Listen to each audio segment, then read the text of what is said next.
Hi, I'm Maroon Guidance of the Norse, and this is how I prepare my bones.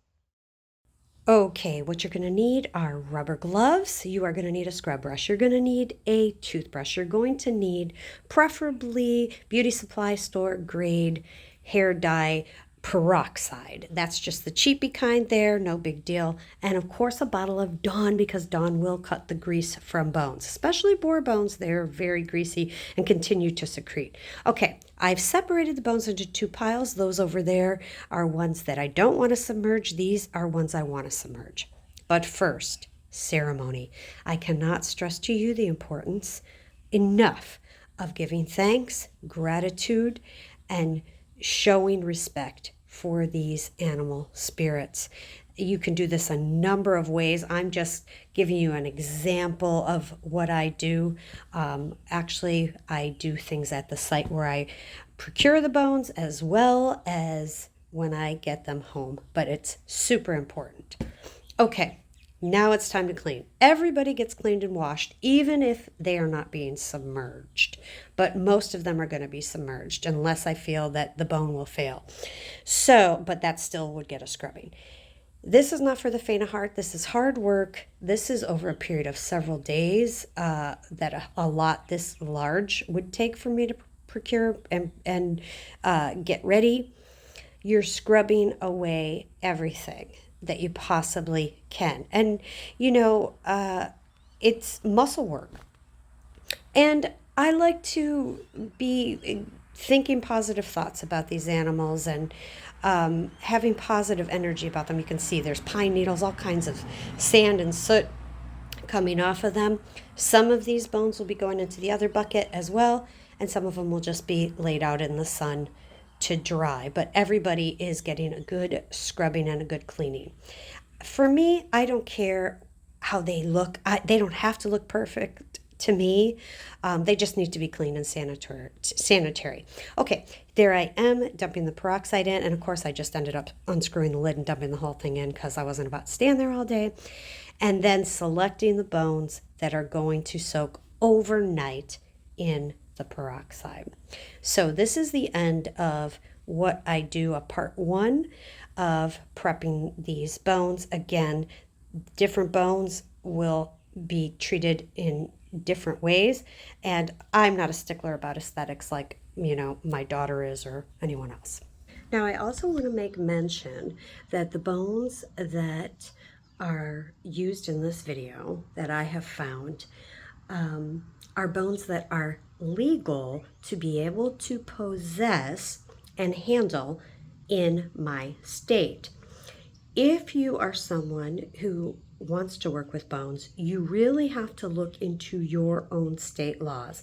And it can be a real pain in the butt for sure, but there are reasons for it. For instance, you don't want people going and killing these animals just so you can have their bones.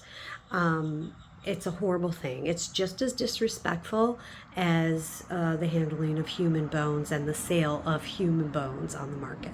So you want to make sure that you are mindful of that. So for instance, this oh my God, is a huge leg bone from a cow. Now I live by a nature preserve that was part of a ranch, so we have a lot of animal bones here. What I do want to say is, when you see this, it was a weekend of bone collecting amount of bones that you're witnessing in this video. I do believe that I had stumbled upon a killing field. In other words, let me explain what I mean by that. We have a lot of Florida panthers, even though they are endangered.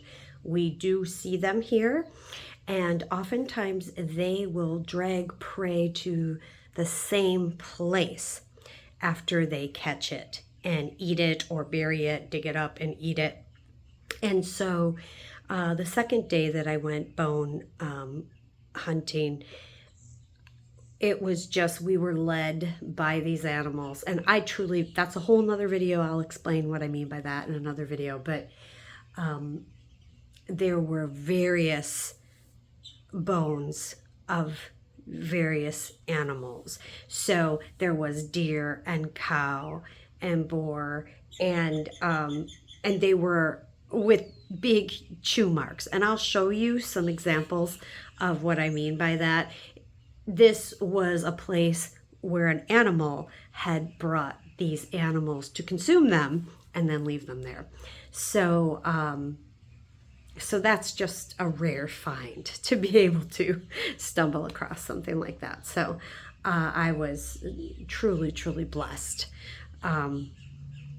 Yeah, to be gifted that opportunity by the animal spirits. And I am eternally grateful for that. So that's why you're seeing so many and so many various kinds. That usually doesn't happen. But again, my whole point in this video, this segment of this video, was to just make you mindful of what is legal for you to possess, to touch, and absolutely do not take a life of an animal just so you can have the bones. Not cool. And don't think that shizzle won't come back to you.